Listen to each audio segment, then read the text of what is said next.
కేవలం మీ యొక్క పరిశుద్ధాత్మ ద్వారా మీ యొక్క వాక్యం, మీ యొక్క ఈరోజు సందేశాన్ని తెలియజేయమని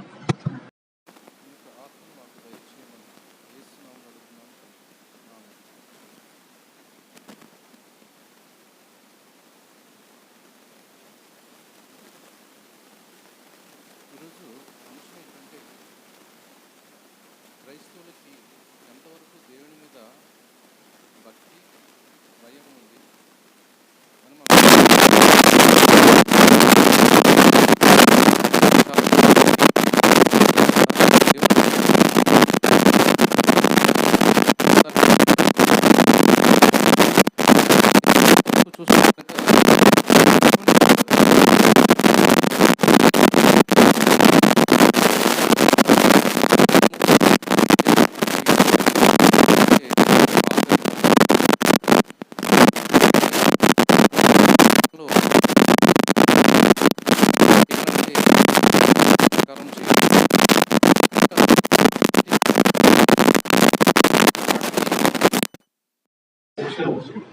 అది శిక్ష ఏదైనా కావచ్చు, అనారోగ్యం కావచ్చు, వాళ్ళకి వాళ్ళు చేసే పనులు నష్టం కావచ్చు, రకరకాలుగా దేవుడు వాళ్ళని శిక్షించేవాడు. ఎందుకంటే వాడు చెప్పిన ధర్మశాస్త్రంలో చెప్పిన దాన్ని వీధి దాటది కాబట్టి.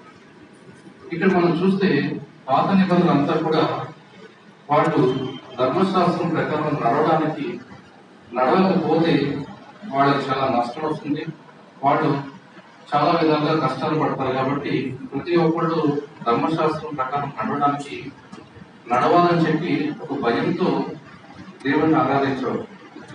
వాళ్ళకి భక్తి ఎంత ఉందో కానీ భయం అయితే చాలా ఎక్కువ ఉంది. ఎందుకంటే ఒక రాజు ఇక్కడ ఉన్నాడు అనుకోండి, రాజు ముందు ఎలా వచ్చుంటాం, మనం ఎలా మాట్లాడతాం? ఎందుకంటే ఆ రాజుకి సర్వాధికారం ఉంది. అతన్ని ఇప్పుడు చెరసాలలో వేయమంటే వేయాలి, చంపమంటే చంపేయాలి, ఏదైనా అధికారం ఉంది. కాబట్టి ఒక రాజు దగ్గర మనం మాట్లాడేటప్పుడు చాలా భయపడుతూ ఒలుస్తూ మాట్లాడతాం. అయితే ఈ ప్రజలందరూ కూడా పాత నిబంధన కాలంలో ఇలాగే ఉండేవారు. దేవుడు అంటే చాలా భయపడుతూ వణుకుతూ దేవుడి ముందు ప్రార్థన చేసేవారు. అయితే ఈ పాత నిబంధన కాలంలో కొంతమంది ఉన్నారు. మనం ఒక ఉదాహరణ చూస్తే కనుక ఇదంతా ఎందుకు చెప్తున్నా అంటే, ఇప్పుడు మనం కొత్త నిబంధనలోకి వచ్చేసాం. అంటే మనకు ఇప్పుడు భయం పోయి దేవుని యొక్క కృప అధికంగా ఉంది. కాబట్టి మనం ఒక తప్పు చేస్తే మనల్ని దేవుడు క్షమిస్తాడని బైబిల్లో చెప్పాడు. కాబట్టి మనకిప్పుడు భయం పోయింది. భయం పోయి దేవుని కృప మన మీద అధికంగా ఉంది. కాబట్టి మనం ఏదన్నా చేయొచ్చు. ఒకవేళ అనుకోకుండా ఒక తప్పు చేస్తే దేవుడికి ప్రార్థన చేసి దేవుడిని క్షమించమని అడిగి దేవుడిని ప్రార్థిస్తే కనుక దేవుడు దాన్ని క్షమిస్తాడులే. ఎందుకంటే మనం విన్నాం, యేసుక్రీస్తు చాలా కరుణామయుడు, దయామయుడు, చాలా మంచివాడు, చాలా ప్రేమ కలిగిన వాడని మనం విన్నాం. కాబట్టి అంత ప్రేమ కలిగిన వాడు మనం ఒక చిన్న తప్పు చేసాము, నన్ను క్షమించమంటే ఖచ్చితంగా క్షమిస్తాడని చాలామంది చెప్తున్నారు. అది కరెక్టే. దేవుడు ఖచ్చితంగా మనల్ని క్షమిస్తాడు, ప్రేమిస్తున్నాడు, అన్నీ చేస్తున్నాడు. అయితే ఇక్కడ మనం ఒక పొరపాటుగా కొన్ని విషయాల్లో మనం తప్పిపోతున్నాం. ఎందుకంటే ఇక్కడ మనం చూస్తే కనుక ఒక ఉదాహరణ చూద్దాం. పాత నిబంధన కాలంలో ఆదికాండము 39వ అధ్యాయం 7వ వచనం. ఆదికాండము 39వ అధ్యాయం 7వ వచనం.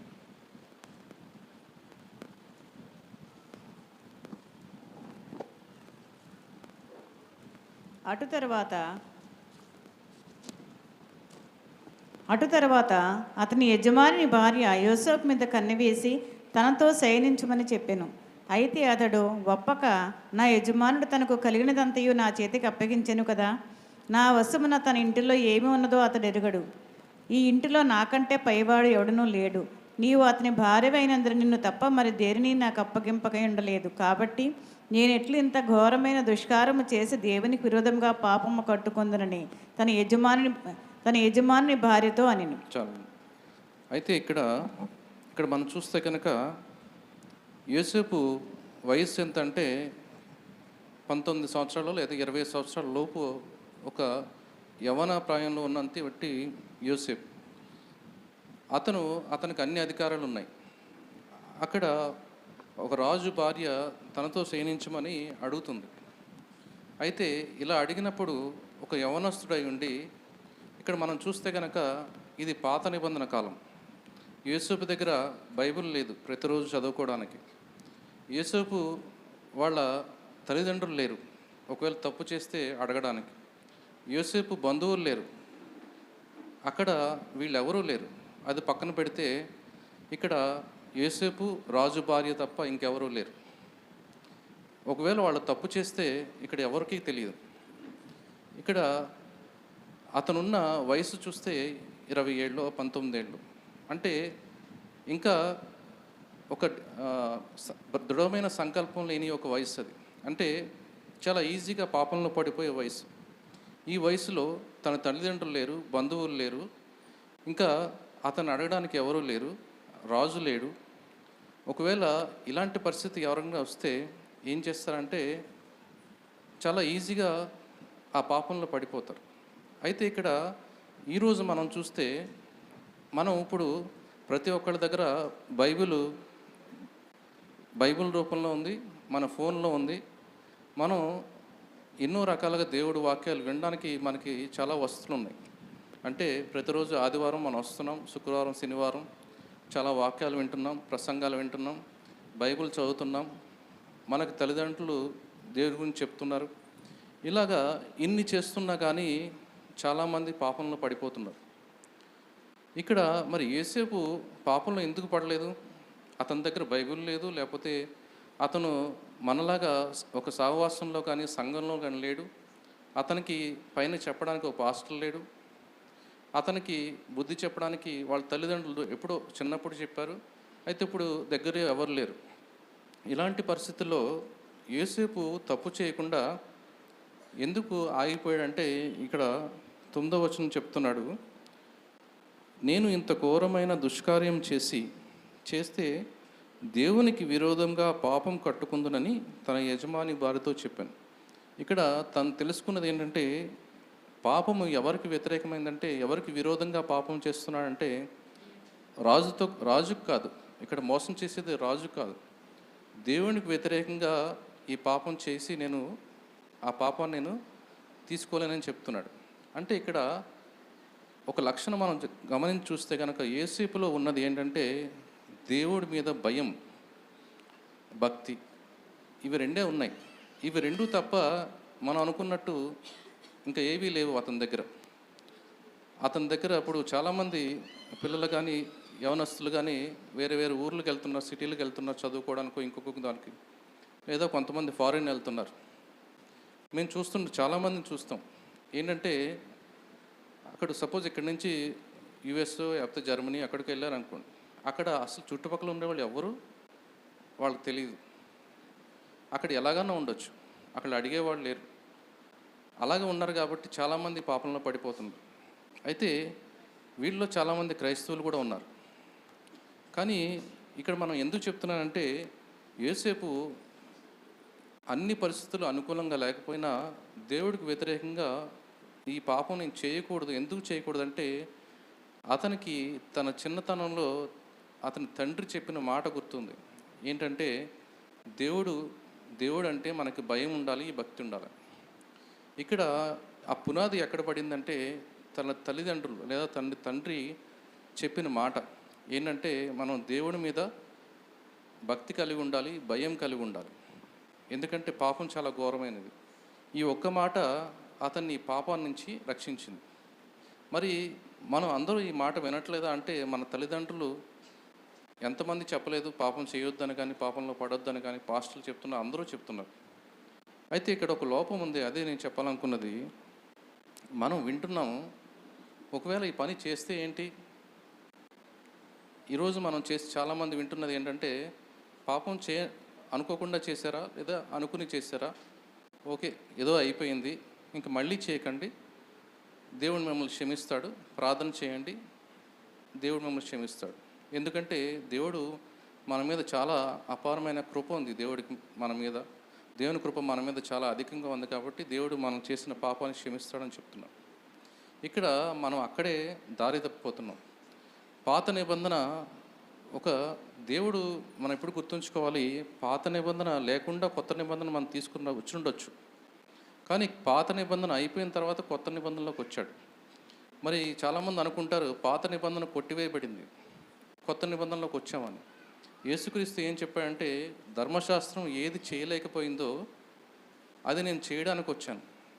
ఇంకో మాట కూడా అన్నాడు, ధర్మశాస్త్రాన్ని కొట్టివేయడానికి నేను రాలేదు, దాన్ని నెరవేర్చడానికే వచ్చాను. అంటే ఇక్కడ మనం తెలుసుకోవాల్సింది ఏంటంటే, పాత నిబంధనలో చెప్పినవన్నీ తీసివేయమని కాదు. మొదట ఒక చిన్నపిల్లవాడు ఉంటే ఆ చిన్నపిల్లవాడికి ప్రార్థన చేయమని కళ్ళు మూసుకోమని చెప్తాము, లేకపోతే ఇది అబద్ధం చెప్పకూడదు, ఇది ఇలా ఇలా అని చెప్తాం. అయితే నిజంగా చూస్తే చిన్నపిల్లలు 10 ఏళ్ళలోపు ఉన్న పిల్లలు ప్రార్థన చేయరు, వాళ్ళు ఇంట్రెస్ట్గా చేయరు. లేదా చర్చికి రమ్మంటే వాళ్ళకి ఇష్టం ఉండదు, అయినా కానీ మనం లాక్కొస్తాం. ఎందుకంటే ధర్మశాస్త్రం అంటే వాళ్ళకి ముందు ఒక విధానం అలవాటు అవ్వాలని. చర్చికి రావాలి, ప్రార్థన చేయాలి, పడుకునే ముందు, ఉదయం లేసే ముందు, ఇవన్నీ ఏంటంటే పద్ధతులు. మనం కేవలం ఒక క్రమాన్ని మాత్రమే వాళ్ళకి చెప్తున్నాం, వాళ్ళ హృదయాన్ని మార్చట్లేదు. అయితే మరి మీరు సడన్గా ఒకవేళ ఇవేమీ చెప్పకుండా ఒక 20 ఏళ్ళు వచ్చిన తర్వాత దేవుడికి ప్రార్థన చేసుకో, దేవుడి మీద ఆధారపడు, నువ్వు పాపం చేయకు అని మీరు ఒక 20 ఏళ్ళ తర్వాత 25 ఏళ్ళ తర్వాత మీరు చెప్పారనుకోండి, ఖచ్చితంగా దాన్ని నెరవేర్చలేడు. ఎందుకంటే తన చిన్నతనం నుంచి ఆ క్రమం లేదు, భయం లేదు, భక్తి లేదు. ఇప్పుడు చాలామంది తల్లిదండ్రులు అంటే కూడా పిల్లలకి ఆ మర్యాద లేదు, వాళ్ళంటే ఆ గౌరవం లేదు, వాళ్ళు చెప్పిన మాటకి విలువ లేదు. ఇవన్నీ ఎందుకు వస్తున్నాయంటే, పాత నిబంధన కాలంలో మనం ఇంకొక చోట చూద్దాం. ద్వితీయోపదేశ కాండము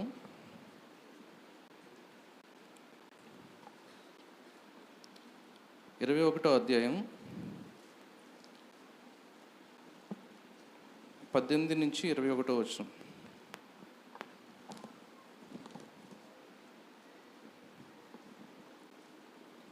ద్వితీయోపదేశ కాండము 21వ అధ్యాయము 18వ వచనం నుంచి 21వ వచనం వరకు. ఒక కుమారుడు మొండివాడై తిరగబడి తండ్రి మాట కానీ తల్లి మాట కానీ వినకయుండి వారు అతన్ని శిక్షించిన తరువాతను అతడు వారికి విధేయుడు కాకపోయిన ఎడలను అతని తల్లిదండ్రులు అతన్ని పట్టుకుని ఉరి గవని ఎద్దుకు కూర్చుండ పెద్దల ఎద్దుకు అతన్ని తీసుకుని వచ్చి, మా కుమారుడైన వీడు మొండివాడై తిరగబడి ఉన్నాడు, మా మాట వినక తిండిబోతును త్రాగుబోతును అయిన నీ ఊరి పెద్దలతో చెప్పవలను. అప్పుడు ఊరి ప్రజలందరూ రాళ్లతో అతన్ని చావగొట్టవలను. అట్లు ఆ చెడుతనమును నీ మధ్య నుండి పరిహరించుదువు. అప్పుడు ఇశ్రాయేలు అందరూ విని భయపడదురు. ఇక్కడ మనం చూస్తే పాత నిబంధనలో మనకి చూస్తే కనుక ఒక కుమారుడు అంటే చిన్నపిల్లవాడు కాదు. ఇక్కడ రాయబడింది ఏంటంటే ఒక 18 ఏళ్ళు నిండిన ఒక కుమారుడు. అంటే తల్లిదండ్రులకి 18 ఏళ్ళు అవకాశం ఉంది ఏంటంటే తను బుద్ధి చెప్పడానికి, సరిచేయడానికి, క్రమంలో నడిపించడానికి చాలాసార్లు చెప్పారు వాళ్ళు. ఇన్నిసార్లు చెప్పినా కానీ 18 ఏళ్ళు వచ్చినా కానీ, ఇన్ని సంవత్సరాల నుంచి వాళ్ళు చెబుతూ వచ్చినా కానీ ఆ కుమారుడు చాలా మొండిగా ఉన్నాడు, తిండిపోతుగా తాగుబోతుగా ఉన్నాడు, తల్లిదండ్రులు చెప్పిన మాట వినట్లేదు. అయితే మరి మోషే ధర్మశాస్త్రం ఏం చెప్పిందంటే, ఆ రోజుల్లో గట్టిగా శిక్షించండి, బుద్ధి చెప్పండి, లేదా దేవుడికి ప్రార్థన చేయండి, ఇలా చెప్పలేదు. ఏం చెప్పిందంటే వాళ్ళని ఊరి మధ్యలోకి తీసుకొచ్చి పెద్దల దగ్గర నుంచోబెట్టి రాళ్లతో కొట్టి చంపమన్నాడు. ఇలా చేయడం వల్ల ఆ మొండివాడు ఆ చుట్టుపక్కల అంటే ఆ గ్రామంలో మొండివాళ్ళు ఇంకా తయారవ్వకుండా ఉండేలాగా అక్కడున్న ప్రజలందరూ కూడా చూసి, నేను ఒకవేళ ఏదైనా చిన్నపిల్లలు కానీ యవ్వనస్తులు కానీ చూసి నేను ఒకవేళ తప్పు చేస్తే, నా తల్లిదండ్రుల మాట నేను ఒకవేళ మీరి నేను ఏదన్నా చేస్తే, వాళ్ళు చెప్పింది నేను చేయకపోతే శిక్ష ఏంటంటే బెత్తంతో కొడతామో లేకపోతే గట్టిగా కొరడాలతో కొడతామో కాదు, రాళ్లతో కొట్టి చంపుతారు. అంటే చచ్చే వరకు కొడుతూనే ఉంటారు. ఈ శిక్ష ఏంటంటే మనం ఇంకొకటి చూసాం, వ్యభిచారం చేసిన పట్టబడిన స్త్రీ కూడా ఇదే శిక్ష. కుమారుడు సరైన మార్గంలో నడవకపోతే అతనికి 18 ఏళ్ళు అవకాశం ఇచ్చాడు దేవుడు, వెంటనే తప్పు చేసిన వెంటనే శిక్ష ఇవ్వలేదు. ఇక్కడ మనం చూస్తే ఈ పాత నిబంధన కాలంలో ఉన్న శిక్ష ఎలాంటిదంటే భయం కలిగించేది. అంటే ఒక తప్పు చేయాలంటే ఇది చూసి ఇంకెవరో కూడా ఆ తప్పు చేయరు. అది భయం కలిగించడం కోసం దేవుడు అప్పుడులో పెట్టిన విధానం ఇది. ఇది మనం పాత నిబంధన కాబట్టి వదిలేసాం. అయితే మనం ఒకటి గమనించాలి, మనలో క్రైస్తవుల్లో 3 రకాల మనుషులు ఉన్నారు. ఎవరంటే, ఒకటి పాత నిబంధన కాలపు మనుషులు, అంటే వాళ్ళు ఇంకా పాత నిబంధనలోనే ఉన్నారు. వాళ్ళు చేసే ప్రతి పని ధర్మశాస్త్రం ప్రకారం ఉంటుంది, కానీ వాళ్ళ హృదయం మారదు. మనం చూస్తే పరిసయ్యుల్లాగా, శాస్త్రుల్లాగా వాళ్ళందరూ ధర్మశాస్త్రం చెప్పినట్టు చేస్తారు, కానీ వాళ్ళ హృదయం మారలేదు. చాలామంది పొద్దున్న లెగుస్తారు, సాయంత్రం లేకపోతే పొద్దున్న, మధ్యాహ్నం, సాయంత్రం ప్రార్థనలు చేస్తారు, గంటల తరబడి ప్రార్థన చేస్తారు, వాక్యాలు చదువుతారు, వింటారు, ఆదివారం చర్చికి వస్తారు, అన్నీ చేస్తారు. ఇప్పుడు ఇంకోటి గమనిస్తే, ప్రతి ఆదివారం మనం చర్చికి రావాలనేది ధర్మశాస్త్రమా కొత్త నిబంధన అని చూస్తే కనుక పాత నిబంధనే. ఈ క్రమం అనేది పాత నిబంధన. కానీ చర్చికి వచ్చి మీరు ఇక్కడ కూర్చొని కొంత సమయం వాక్యం విని మర్చిపోయి వెళ్ళిపోతే మీరు పాత నిబంధన కాలంలో ఉన్నారు. ఎందుకంటే మీరు అందరూ చర్చికి వచ్చారు, ఆదివారం చర్చికి వచ్చారు, విన్నారు, ప్రార్థన చేసుకున్నారు, వెళ్ళిపోయారు. పాత నిబంధన కాలం మనుషులు. కొత్త నిబంధన అయితే, కొత్త నిబంధనలో రావాలంటే, అసలు దేవుడు వాక్యం తెలియాలంటే మీరు చర్చికి రావాలి. మీరు చర్చికి రాకుండా, ఆ క్రమం లేకుండా కొత్త నిబంధనలకు రాలేరు. అంటే ఇది ఎలాంటిదంటే, మీరు ఒక డిగ్రీ చదవాలనుకోండి, మొదట LKG, UKG, first class, 10th class దాకా చదివి ఇంటర్కి వెళ్ళాలి, డిగ్రీకి రావాలి. మీరు పాత నిబంధన నాకు సంబంధం లేదు, నేను డైరెక్ట్గా కొత్త నిబంధనలోకి వచ్చేస్తానంటే మీకు చాలా విషయాలు అర్థం కావు. కాబట్టి మీరు పాత నిబంధన మొదట అనుసరించాలి. ఇప్పుడు చాలామంది చర్చికి వచ్చేవాళ్ళు కానీ, సువార్తకు వచ్చేవాళ్ళు కానీ భయంతోనే వస్తున్నారు. ఆ భయం పెట్టవలసిన బాధ్యత కాపరికి ఉంది. వదిలేస్తే దారి తప్పిపోతారు. అయితే భయంతో వచ్చారు, ధర్మశాస్త్రాన్ని పాటించారు, కానీ అక్కడే ఆగిపోయారు అనుకోండి. కేవలం సంఘంలో మీరు కరెక్ట్గా ఉన్నట్టు ఉంటుంది, కానీ దేవుడి దృష్టిలో మీరు ఇంకా మారు మనసు పొందలేదు కాబట్టి దేవుడి దృష్టిలో మీరు ఇంకా విశ్వాసులు కాదు. చర్చికి వచ్చారు, ఇప్పుడు మీరు మీ మనసు అంతా వాక్యం పైన పెట్టి వాక్యం విన్నది మీరు జీవితంలోకి అన్వయించుకుంటే కొత్త నిబంధనలోకి వస్తారు. ఇప్పుడు చాలామంది అనుకుంటారు మనకి పాత నిబంధన, కొత్త నిబంధన ఉందని. మూడోది కూడా ఉంది, అదేంటంటే ఏ నిబంధన లేదు. అన్యులకి ఎలాగో ఏ నిబంధన లేదు, ఎందుకంటే వాళ్ళు దేవుడి భయం లేదు కాబట్టి వాళ్ళు ఇష్టం వచ్చినట్టు వాళ్ళు ఉండొచ్చు. అయితే మరి మనలో చాలామంది పాత నిబంధన కాదు కాబట్టి అందరికి చాలామంది తెలుసు మనం ఇంకా పాత నిబంధన కాలంలో లేము, కొత్త నిబంధనకు వచ్చేసాం. కొత్త నిబంధనలో తప్పులు చేస్తున్నాం, మళ్ళీ దేవునికి క్షమాపణ అడుగుతున్నాం, మళ్ళీ తప్పు చేస్తున్నాం, క్షమాపణ అడుగుతున్నాం. మనం ఎప్పుడు సపోజ్ మనం ఏంటంటే 10th క్లాస్కి వచ్చాము, ప్రతి మార్చిలోనే ఎగ్జామ్ రాస్తున్నాం, ఫెయిల్ అయిపోతున్నాం, మళ్ళీ సంవత్సరం మళ్ళీ ఎగ్జామ్ రాస్తాం, మళ్ళీ ఫెయిల్ అయిపోతాం. మీరు ఒక అడుగు కూడా ముందుకు వేయట్లేదు. ఎందుకంటే మీరేమనుకుంటున్నారంటే మళ్ళీ ఎగ్జామ్ ఫీజు కడితే మళ్ళీ ఎగ్జామ్ రాస్తారు. దేవుడి దగ్గర కూడా ఇదే జరుగుతుంది. మీరు ఒకటి గుర్తుంచుకోవాలి, మత్తయి సువార్తలో ఏం చెప్పాడంటే, మొదటి అధ్యాయంలో ఒక మాట అంటాడు, దేవుడిలోకి వచ్చిన వాళ్ళు, యేసుక్రీస్తుని నమ్మి బాప్తిసం తీసుకున్న వాళ్ళకి ఏంటంటే ఇక పాపం వాళ్ళపైన ప్రభుత్వం లేదు. దేవుడు మనల్ని నరకం నుంచి తప్పించడానికి వచ్చాడు, అదొక కారణం. కానీ మనం చూస్తే కనుక దేవుడు మనల్ని పాపం నుంచి రక్షించడానికి వచ్చాడు. అంటే దాని అర్థం ఏంటంటే, మీరు పాపంలో ఉంటే కనుక దేవుడిలో లేనట్టే. మీలో చెడుతనం ఉందంటే ఇంకా మీరు దేవుడిలో లేనట్టే, ఇంకా మీరు పాత నిబంధన కాలంలో ఉన్నట్టే. ఒకవేళ మీరు పాపం మీద మీకు అధికారం వచ్చిందనుకోండి, మీ హృదయంలో ఇంకా పాపానికి చోటు లేకపోతే కనుక మీరు కొత్త నిబంధనలోకి వచ్చినట్టు, దేవుడి దృష్టిలో ఉన్నట్టు, దేవుడు మీలో ఉన్నట్టు. మరి మీరు నిజంగా యేసుక్రీస్తు రక్షకుడు అని చెప్తున్నారు, మీకు రక్షకుడా, మిమ్మల్ని రక్షించాడా లేదనేది మనం గమనించుకోవాలి.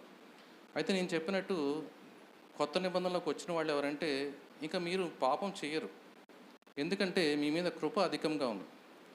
ఇప్పుడు మనం చూస్తే మోషే రాసింది ధర్మశాస్త్రం, యేసుక్రీస్తు రాసింది కొత్త నిబంధన. మోషే అంతా కూడా చట్ట ప్రకారం మనుషులు సరిచేయాలని చూశాడు. యేసుక్రీస్తు తన ప్రేమతోటి, కృపతోటి పాపం నుంచి విడిపించడానికి ప్రయత్నం చేశాడు. మనం ఇప్పుడు మోషే కింద ఉన్నామా లేదా యేసుక్రీస్తు కింద ఉందామంటే మోషే కింద ఉంటే ధర్మశాస్త్రం ఉన్నట్టు, పాత నిబంధన కాలంలో ఉన్నట్టు. అదే మనం యేసుక్రీస్తుని తెలుసుకుని మన సొంత రక్షకుడు మనం తెలుసుకుంటే కనుక మనం యేసుక్రీస్తు యొక్క కృప మన మీద ఉన్నట్టు. కృప మన మీద ఉన్నప్పుడు మనకి పాపం మీద అధికారం లేదు, పాపంకి మన మీద అధికారం ఉండదు. అక్కడ ఏం చెప్తుందంటే మనం ఇంకా చూద్దాం. అయితే ఇక్కడ మూడో విషయానికి వచ్చేసరికి ఏ నిబంధన లేనివాళ్ళు అంటే ఏంటంటే, మీరు అటు పాత నిబంధనలు ఉంటే కనుక నిజంగా పాపానికి భయపడి తప్పు చేయరు. కొత్త నిబంధనలు ఉంటే కనుక ఇంకా మీరు మీ కృపలో వచ్చేసారు, దేవుడు మీలో ఉన్నాడు కాబట్టి మీరు తప్పు చేయరు. మరి తప్పు చేసే వాళ్ళందరూ మరి అటు పాత నిబంధనలు లేకుండా కొత్త నిబంధనలు లేకుండా మరి ఎక్కడున్నట్టు? అంటే ఏ నిబంధన లేదు. అంటే వీళ్ళు ఎవరంటే వీళ్ళకి దేవుడి మీద భయము లేదు, భక్తి లేదు, కానీ ఒక భ్రమలో ఉన్నారు. ఏంటంటే నేను యేసుక్రీస్తుని తెలుసుకున్నాను, యేసుక్రీస్తు నా రక్షకుడు, కానీ నేను పాపంలోనే ఉన్నాను. నాకు కోపం పోదు, ఎందుకంటే నేను జయించలేను. నాకు ఎదుటి వాళ్ళ మీద ద్వేషం పోదు, ఎందుకంటే నేను జయించలేను. మీరెందుకు జయించాలంటే మీరు జయించవలసిన పని లేదు. ఇక్కడ యేసుక్రీస్తు ఏం చెప్తున్నా అంటే, నా కృప నీకు చాలనంటే దేవుని యొక్క కృప మన మీద ఉన్నప్పుడు పాపం మీ దగ్గర ఉండదు. కానీ దీనికి ప్రధానమైన కారణం మనం చూస్తే ఇప్పుడు కృప ఉన్న వాళ్ళకి రోమా సువార్త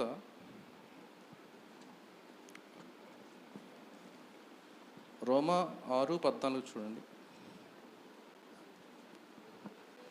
మీరు కృపకే గాని ధర్మశాస్త్రములకు లోనైన వారు కారు గనుక పాపం మీ మీద ప్రభుత్వం చేయదు.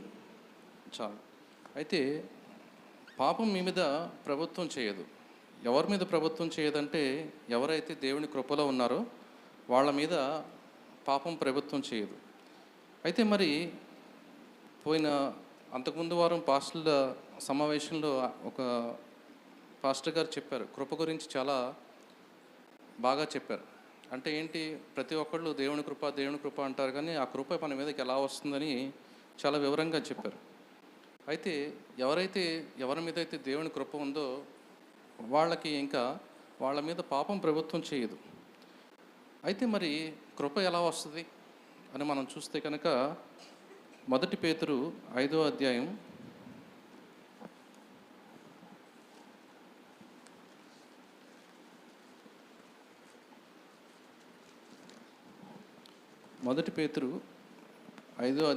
5వ వచనం.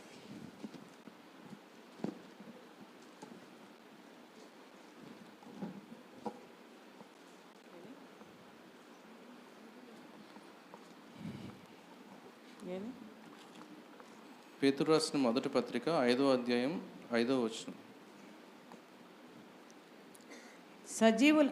సజీవులను మృతులకు తీర్పు తీర్చుటకు సిద్ధంగా ఉన్నవానికి నేను చిన్నలారా, మీరు పెద్దలకు లోబడి ఉండి మీరందరూ ఎదుటి వాని ఎడల దీన మనస్సు అను వస్త్రం ధరించుకొని మిమ్మను అలంకరించుకొనిడి. దేవుడు అహంకారులను ఎదిరించి దీనులకు కృప అనుగ్రహించును.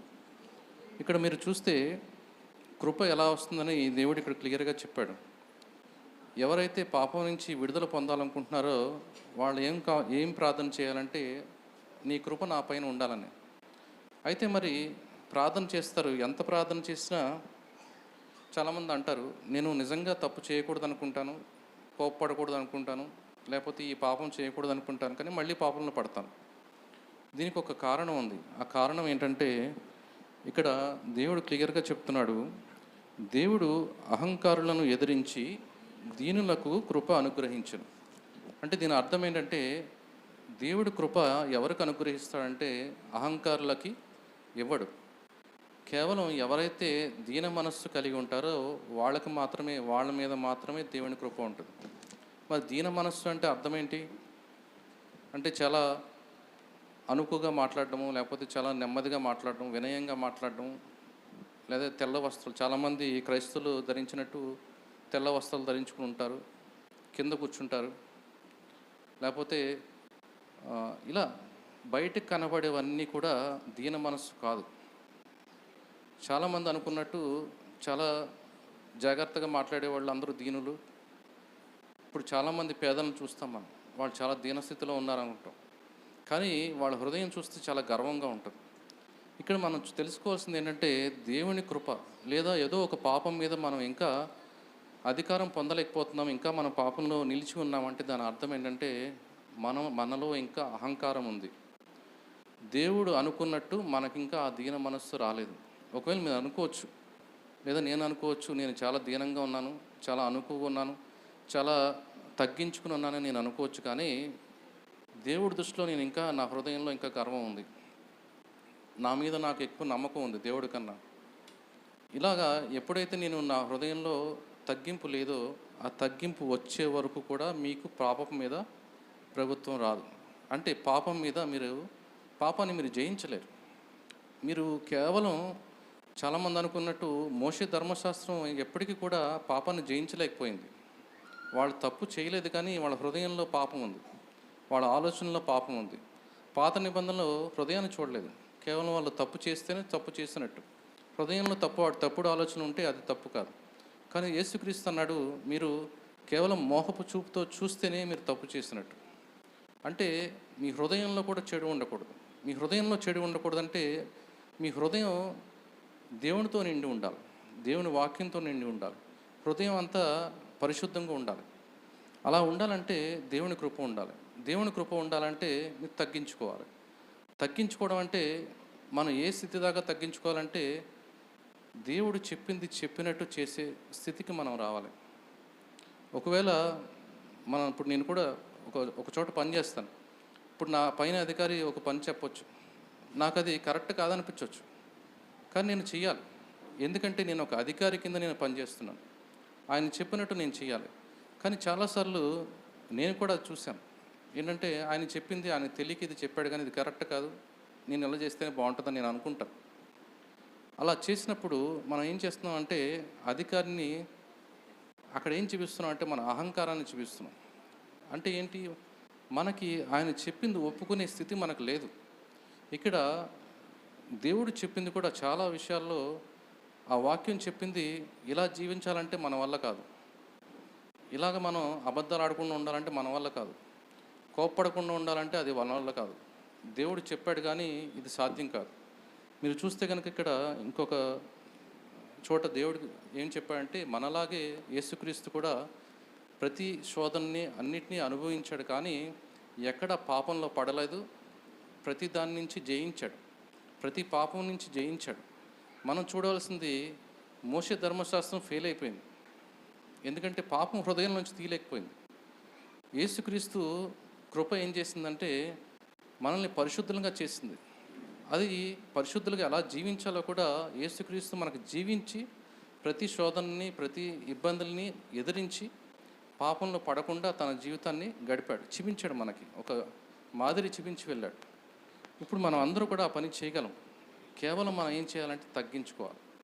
ఇక్కడ మనం చూస్తే పాత నిబంధన, యేసుక్రీస్తు కూడా పాత నిబంధనలోనే ఉన్నాడు. ఎప్పుడు 30 ఏళ్ళు ఏ సువార్త చేయలేదు, ఎక్కడా కూడా ప్రసంగాలు ఇవ్వలేదు. ఏం పని చేశాడంటే ఆ వడ్రంగి పని చేశాడు, తన తల్లిదండ్రులు చెప్పినట్టు చేశాడు.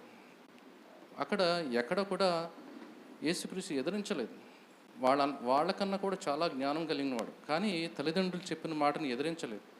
అంటే అక్కడ ఏం చెప్తున్నాడంటే, పాత నిబంధన అంటే తల్లిదండ్రులను గౌరవించాలి, సన్మానించాలనేది పాటించి తర్వాత ఆ 3.5 సంవత్సరాలు ఎలా జీవించాలని చూపించాడు మనకి.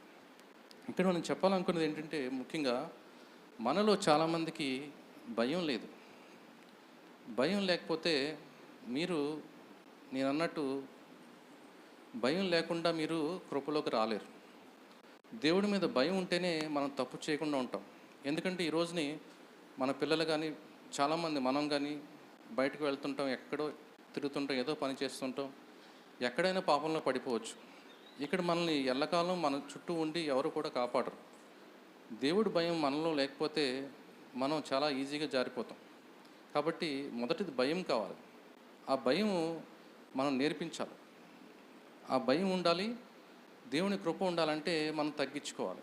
మనలో ఆ భయం ఉండాలి, తగ్గింపు స్వభావం ఉండాలి. తగ్గించుకోవడం అంటే ఏంటంటే ప్రతి విషయంలోని దేవునికి లోబడ్డం. ఇప్పుడు నేను ఇక్కడ వాక్యం చెప్తున్నాను, ఒకవేళ నేను నా సొంత తెలివితేటలు ఇక్కడ నేను చూపించాలనుకుని నేనేదో చదువుకొని వచ్చి ఇక్కడ చెప్తే మీకు అందరికీ బాగా అర్థమయ్యేలాగా, లేకపోతే మీ మెప్పు పొందడం కోసం నేను వాక్యం చెప్తే నేను చేసింది అంతా వ్యర్థం. ఒకవేళ మీ మెప్పు నేను పొందొచ్చు, కానీ దేవుని దృష్టిలో నేను ఈరోజు చేసిందంతా కూడా వ్యర్థమే. కాబట్టి ప్రతి ఒక్కళ్ళు కూడా మనం చేసేది జనం కోసం చేస్తున్నామా, జనం మెప్పు కోసం చేస్తున్నామా, లేదా యేసుక్రీస్తు కోసం చేస్తున్నామా, దేవుడి కోసం చేస్తున్నామా అనేది మనం చూసుకుంటే కనుక దేవుని కోసమే మనం చేయాలి, లేకపోతే ఇదంతా వ్యర్థమే. కాబట్టి మనమందరం కూడా పాపాన్ని జయించగలం. ఎందుకంటే మన ముందు జయించి చూపించిన యేసుక్రీస్తుని మనం చూస్తే మనం కూడా జయించగలం. అది జయించాలంటే మనలో ఆ తగ్గింపు స్వభావం కావాలి, భయం కావాలి. భయం తగ్గింపు లేకుండా దేవుని కృపను మనం పొందుకోలేము, దేవుని సహవాసంలో మనం నడవలేము, దేవునితో మనం కలిసి నడవలేము. కాబట్టి ఈరోజు నేను చెప్పాలనుకుంది అదే. చాలామంది పాత నిబంధనలని కొత్త నిబంధనలు లేకుండా వేరొక నిబంధనలు ఉన్నారు, అంటే వాళ్ళ ఇష్టం వచ్చిన నిబంధనలు వాళ్ళు ఉన్నారు.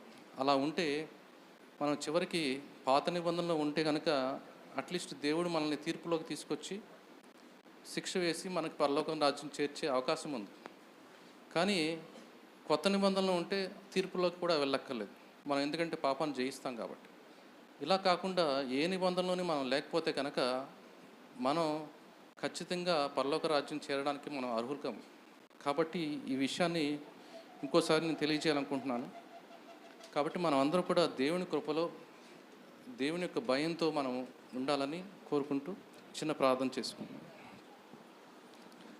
పరిశుద్ధుడు, ప్రేమగల మా తండ్రి, మరి ఈరోజు మీరు చెప్పిన వాక్యాన్ని బట్టి, మీ యొక్క సందేశాన్ని బట్టి మరి మేము ఎల్లప్పుడూ మీ మీద భయం కలిగి భక్తితో మీరు చెప్పిన ప్రతి అంశాన్ని మేము గుర్తుంచుకొని దాని ప్రకారం నడవడానికి మరి మాకు సహాయం చేయమని, మీ కృప మాపై ఎల్లప్పుడూ ఉంచమని, మా హృదయంలో ఉన్న ఆ గర్వపు ఆలోచనలు కానీ మీకు వ్యతిరేకమైన ప్రతి ఆలోచనని తీసివేసి మమ్మల్ని పరిపూర్ణంగా మార్చమని యేసునామమున అడుగుతున్నాం తండ్రి, ఆమేన్.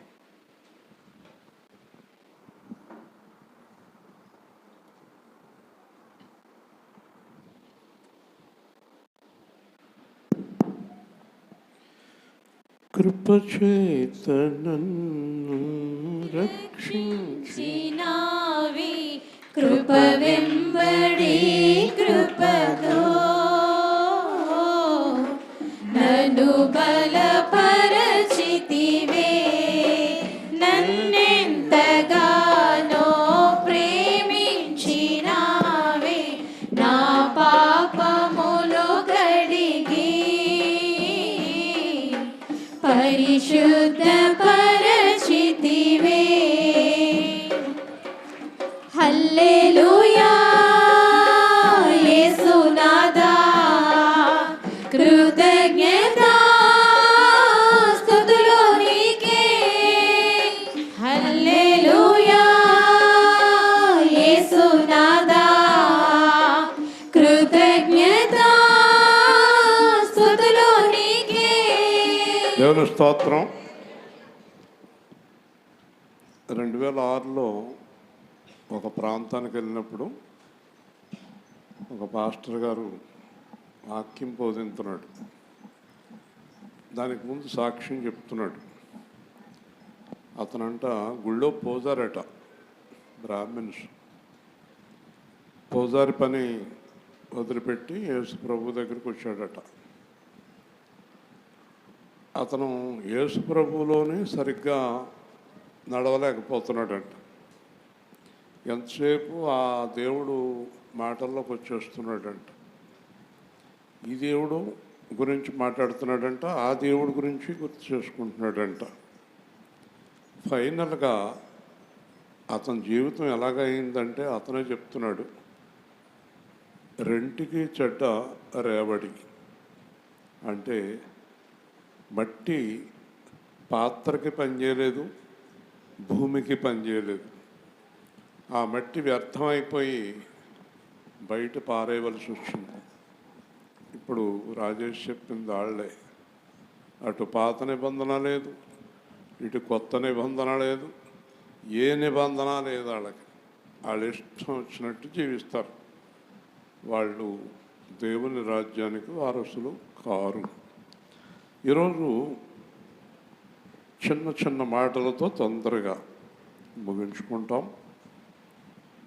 రాబోయే రోజుల్లో చాలా ప్రాంతాల్లో పరిచర్య ఉంటుంది కాబట్టి రాజేష్ ఇంకా ఎక్కువ సమయం చెప్పే అవకాశం కూడా ఉంటుంది. పంచుకోవాల్సిన పరిస్థితులు వస్తాయి. చాలా సేవకులు పంచుకుంటారు, నువ్వు అక్కడ, నేను ఇక్కడ, నేను ఇక్కడ, అక్కడ లాంటి పరిస్థితి 1-2 సంవత్సరాల్లో యేసు సేవా కేంద్రానికి రాబోతుంది. మంచిది. 1 కొరింథీ 15వ అధ్యాయం 20 నుంచి 28 వరకు క్లుప్తంగా ధ్యానం చేద్దాం. చాలా జాగ్రత్తగా వినకపోతే ఏమీ అర్థం కాదు. 1 కొరింథీ 15 20 నుంచి 28. ఇప్పుడైతే నిద్రించిన వారిలో ప్రథమ ఫలముగా క్రీస్తు మృతుల్లో నుండి లేపబడి ఉన్నాడు. మనుషుని ద్వారా మరణము వచ్చెను గనుక మనుషుని ద్వారానే మృతులు పునరుద్ధానము కలిగెను. ఆదామునందు అందరూ ఎలాగ మృతి పొందుచున్నారో అలాగుననే క్రీస్తునందు అందరూ బ్రతికింపబడుదురు. ప్రతివాడును తన వరుసలోనే బ్రతికింపబడును. ప్రథమ ఫలము క్రీస్తు తరువాత క్రీస్తు వచ్చినప్పుడు ఆయన వారు బ్రతికింపబడుదురు. అటు తర్వాత ఆయన సమస్తమైన ఆధిపత్యమును సమస్తమైన అధికారమును బలమును కొట్టివేసి తన తండ్రి అయిన దేవునికి రాజ్యం అప్పగించును. అప్పుడు అంతము వచ్చును. ఎందుకనగా తన శత్రువులందరినీ తన పాదముల క్రింద ఉంచు వరకు ఆయన రాజ్య పరిపాలన చేయుచుండవలను. కడపట నశింపచేయబడు శత్రువు మరణము. దేవుడు సమస్తమును క్రీస్తు పాదముల క్రింద లోబరచి ఉంచెను. సమస్తమును లోబరచబడి ఉన్నదని చెప్పినప్పుడు ఆయనకు సమస్తమును లోబరచినవాడు తప్ప సమస్తమును లోబడి ఉన్నదను సంగతి విశదమే. మరియు సమస్తమును ఆయనకు లోబరచబడినప్పుడు దేవుడు సర్వముకు నిమిత్తము కుమారుడు తనకు సమస్తమును లోబరిచిన దేవునికి తానే లోబడును. చదవటమే ఎంత కష్టంగా ఉంది, అర్థం ఎలా చెప్పాలి? ఎంత కష్టమైపోతుంది చదవటం. చూసారా, పౌలు గారి జ్ఞానం ఎవరికి అందదు, చాలా కష్టం. అందుట్లో ఈ 15వ అధ్యాయం చాలా కష్టతరమైన అధ్యాయం. ఈ అధ్యాయం నేను ఒక చోట 3 పగళ్ళు 3 రాత్రులు చెప్పాను. ఇక్కడ 20 నిమిషాల్లో అరగంటలో ముగిస్తాను, క్లుప్తంగా చెప్తాను. మీరందరూ ఎవరితోటైనా చెప్పవలసిన మాట ఏంటంటే, నిద్రించిన వారిలో ప్రథమ ఫలము క్రీస్తు. గుర్తుపెట్టుకోండి. ఈ ప్రపంచాల్లో మానవ జన్మ ఎత్తిన కాడి నుంచి ముగింపు వరకు చనిపోయిన వారిలో లేచినవాడు, మొట్టమొదటిగా లేచినవాడు క్రీస్తు ఒక్కడే. దేవుని స్తోత్రం. చనిపోయి తిరిగి లేచిన వారిలో మొదటివాడు క్రీస్తు. క్రీస్తు తర్వాత చాలామంది లేచారు, వారు పరిశుద్ధ పట్టణంలో తిరిగారు అని కూడా రాయబడి ఉంది. క్రీస్తు లేవకుండా ఎవరూ లేవలేదు. అంటే మొట్టమొదట మరణమును జయించినవాడు క్రీస్తు ఒక్కడే. హల్లెలూయా. ఇది మొదటి మాట. ఇప్పుడు మరణము అనేది పాపం వలన వచ్చింది. మరణము పాపమునకు జీతము. ఈ పాపము అనే మరణము ఒక మనిషి ద్వారా వచ్చింది. అతడి పేరు ఆదాము. ఆదాము మరణం ఎందుకు వచ్చింది అనేది మనం అందరం విన్నాము. దేవుడు మాటను ఎదిరించినందువల్ల. ఇందాక యోసేపు గురించి చెప్తున్నాడు. యోసేపుని అడిగేవారు లేరు. అక్కడ పాపం చేయడానికి అన్ని అవకాశాలు ఉన్నాయి. కానీ యోసేపు పాపం ఎందుకు చేయలేదు అంటే దేవునికి భయపడి. ఆదాము పాపం ఎందుకు చేశాడు అంటే దేవుడు అంటే అతనికి భయము లేదు. వాళ్ళ ఆవిడికి ఈ రోజున పాపం చేసేవారికి దేవుడు అంటే భయం లేదు. ఏ పాపమన్నా అయిపోనిపట్టి అబద్ధాలు, మోసాలు, ధనాపేక్షలు, రకరకాల అబద్ధాలు ఆడుతున్నవారు. ఒక రోజున ఒక అతను నాకు ఒక చోట కనిపించాడు. ఇక్కడ ఎందుకున్నావు అని అడిగాను. మా అమ్మగారు చీటీ డబ్బులు వసూలు చేయడానికి వచ్చానండి అన్నాడు. అతనంట వాళ్ళ అమ్మగారు కట్టించుకునే చీటీ డబ్బులు ఇతను తిరిగి వసూలు చేయడానికి వచ్చాడట. ఇంకొక అతను సాలిపేటలో కనిపించాడు.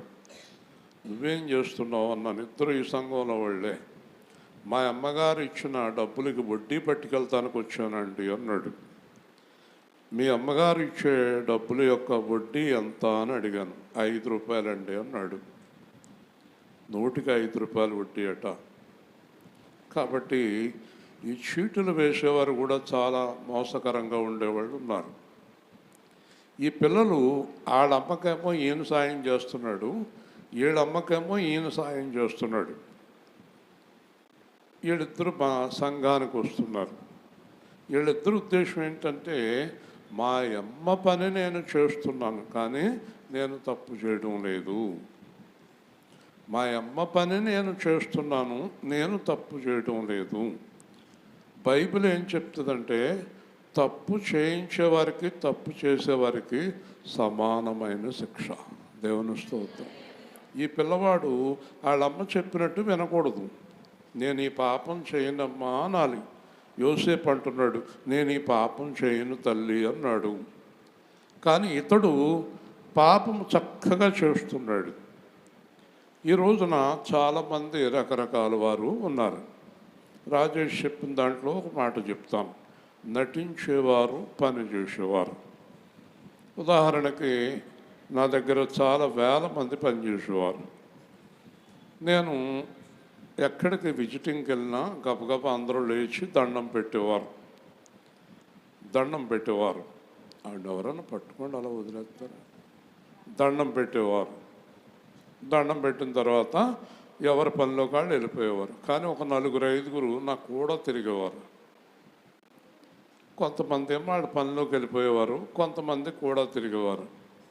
నేను అనేవాడిని, మీరు ఎందుకు నాకు కూడా వస్తున్నారంటే, ఇవన్నీ చూపించడానికండి. నాకెందుకు చూపించాలి, నేనే కదా ప్రారంభించాను, మీ పనికి మీరు వెళ్ళిపోండి అనేవాడిని.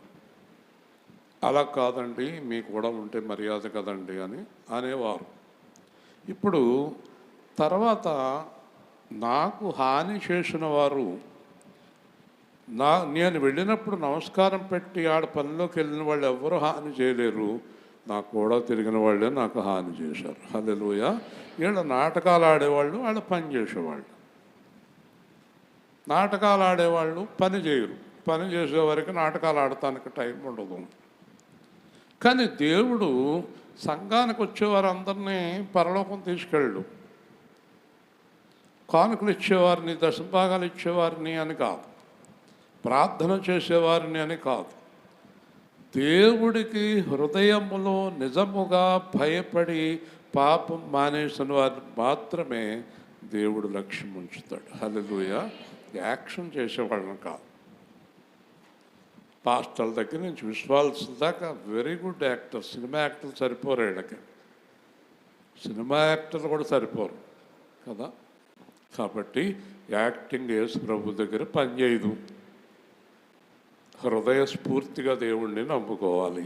కనుక వీడి ద్వారా, ఒక మనుషుని ద్వారా పాపం వస్తే, ఒక మనుషుని ద్వారా పునరుత్థానం వచ్చింది. ఇప్పుడు చెప్పండి, ఒక మనిషి ద్వారా పాపము వచ్చింది, ఒక మనిషి ద్వారా.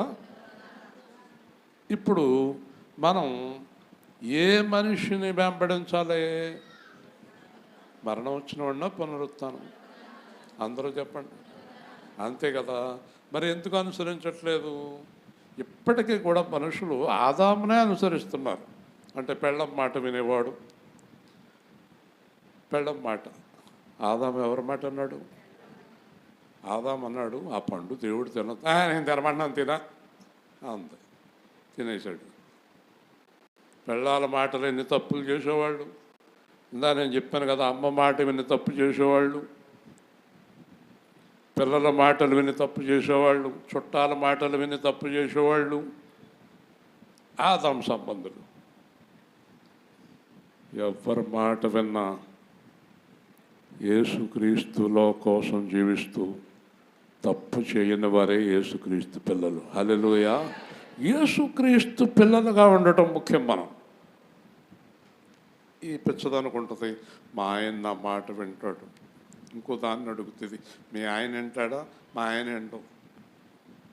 ఈవిడికి విజయగర్వం మొత్తం నాశనం చేసేసిందండి మొగుడిని తెలియకుండా. వింటున్నారా?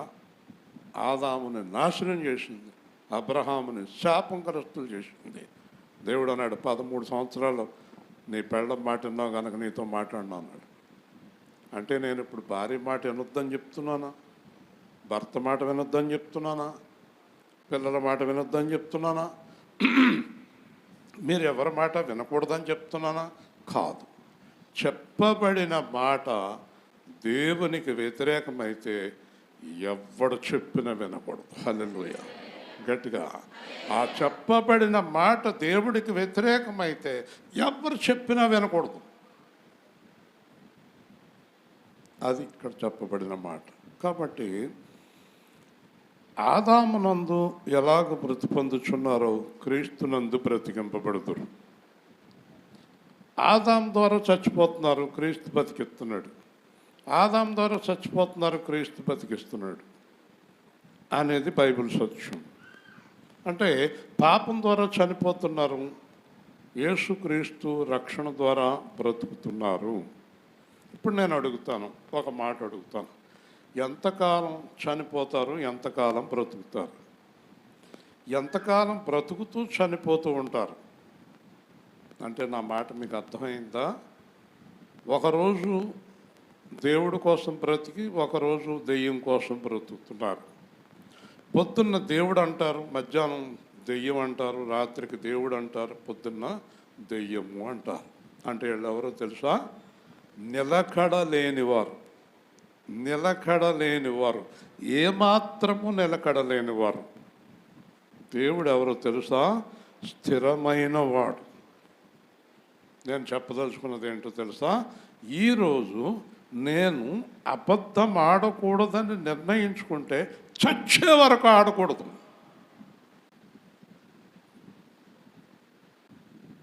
ఈరోజు నేను తాగకూడదని నిర్ణయించుకుంటే చచ్చే వరకు తాగకూడదు. చచ్చే వరకు అంటే మరణం వరకు.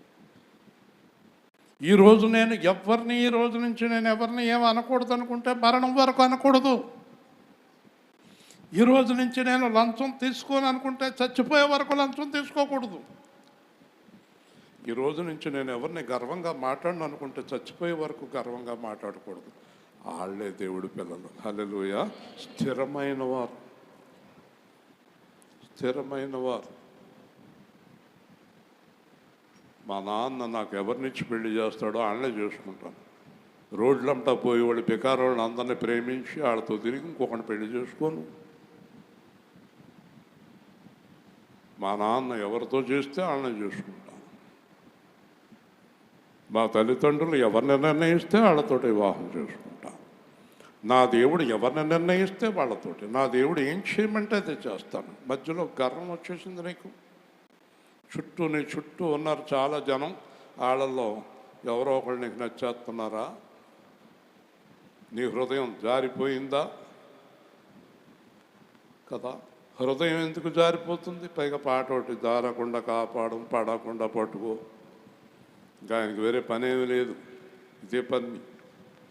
కాబట్టి ఈరోజు నువ్వు తీసుకున్న నిర్ణయము ఎప్పటి వరకు ఉండాలి? గుర్తుపెట్టుకో. ఏ నిర్ణయం తీసుకోవాలి? మన నిర్ణయం కాదు, యోసేపు తీసుకున్న నిర్ణయం. హల్లెలూయా. యోసేపు ఏ నిర్ణయం తీసుకున్నాడు?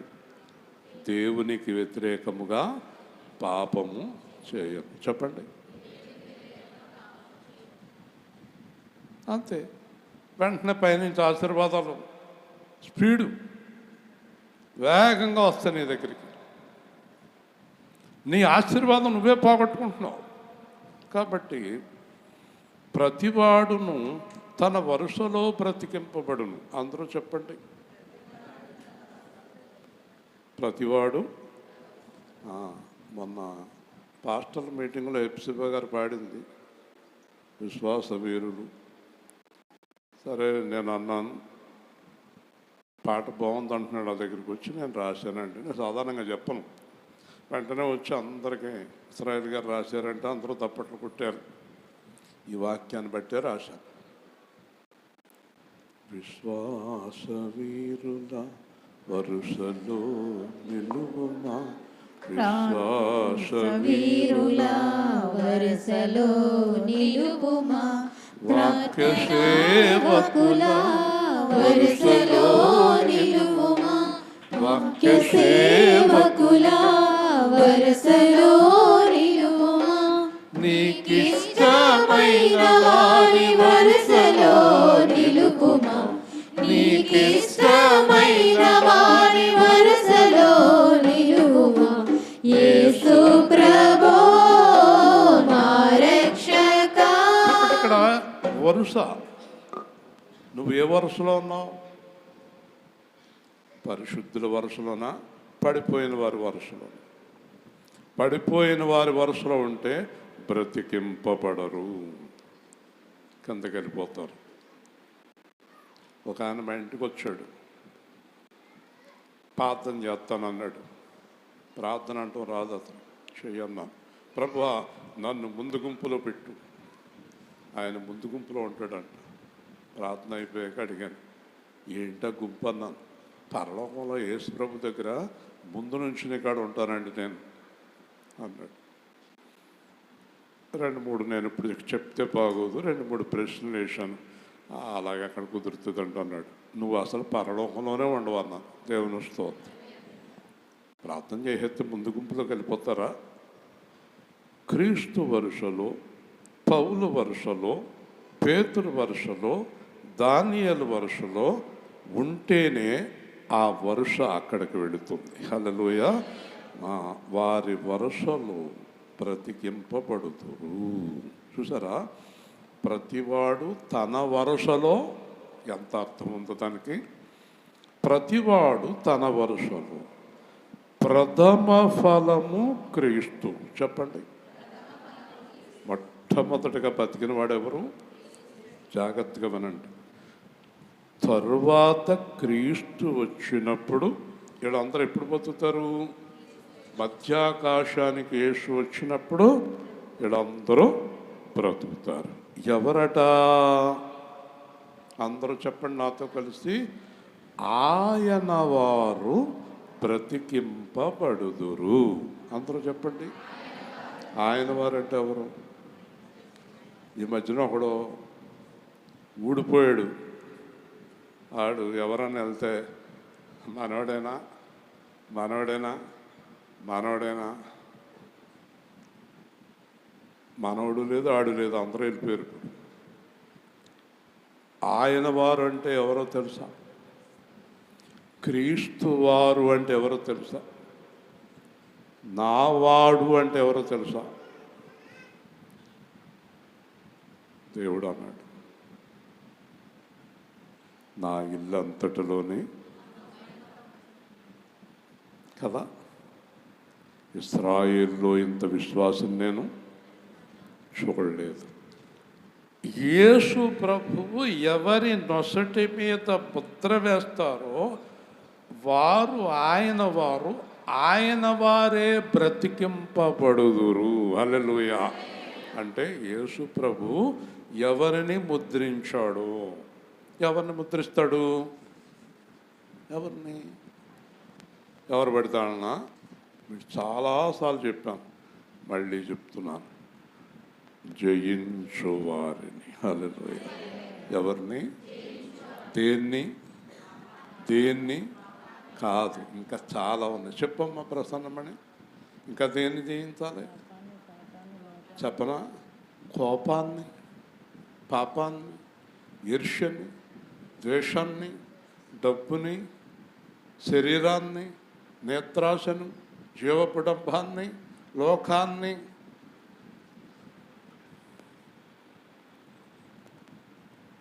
ఇక్కడ చాలామంది ఓడిపోయిన వాళ్ళు ఉన్నారు. మీ కోపం, లేకపోతే ఈర్ష్య, లేకపోతే ద్వేషం, లేకపోతే డబ్బు పిచ్చి. నేను మీ అందరికంటే గొప్ప ఉండని చెప్పటం లేదు, నిలబడ్డాను కనుక బోధిస్తున్నాను. కానీ జయించకుండా ఆయన వారుగా లెక్కింపబడరు. హల్లెలూయా. ఏం చేయాలి? జయించాలి. అవునా?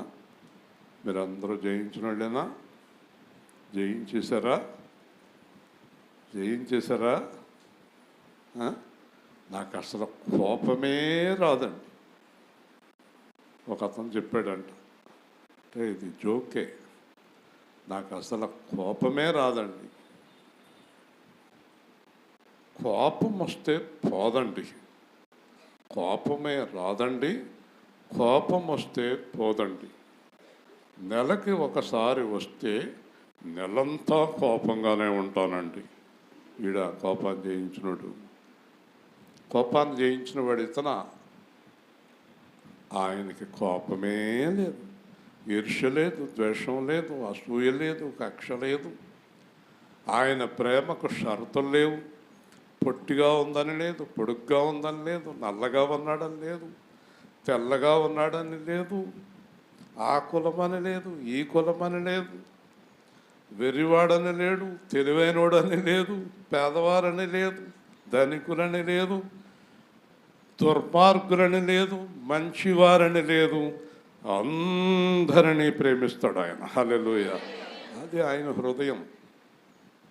ఆయన ప్రేమించకపోతే నాలాంటి వాళ్ళు ఎక్కడుండేవాళ్ళం? ఎప్పుడు కాలగర్భంలో కలిసిపోయేవాళ్ళం కదా.